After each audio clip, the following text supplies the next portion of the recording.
Nuk është të lehtë reagohet mirë, po për te i kësaj ata janë shumë krenarë. Është vështirë të mos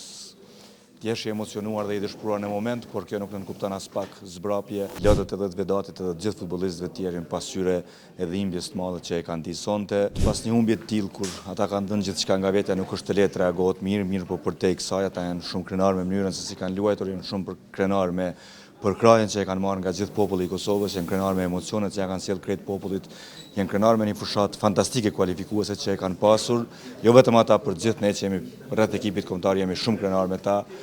Dhimbja sonte nuk e shuan as nuk e zbe as pak shkëlqimin e kësaj fushate kualifikuese dhe krenarinë me cilën Kosova ka luajtur këto takime. Besoj që është vështirë për gjithë, pavarësisht të rolit, por edhe për shikuesët dhe për gjithë që të përbahen nga emocionet në një ndeshje të tillë, kur i aq afër një qëllimi aq të madh edhe në kualifikimin e një gare aq të madhe siç është kampionati botror dhe lartësimit aq të madh të emrit të shtetit të Kosovës dhe përfundon në këtë formë, është vështirë të mos t'jesh i emocionuar dhe i dëshpëruar në moment, por kjo nuk nënkupton as pak zbrapje dhe ulje kohës, nënkupton që vetbesimi rritet, kërkesat rriten edhe Kosova duhet vazhdoj përpara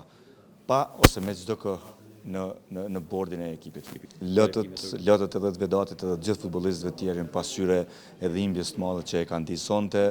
E ardhmja e Vedatit i takon atij për tu publikuar, nuk mund të flas absolutisht asgjë sepse është diçka që i takon personalisht Vedatit për ta thënë.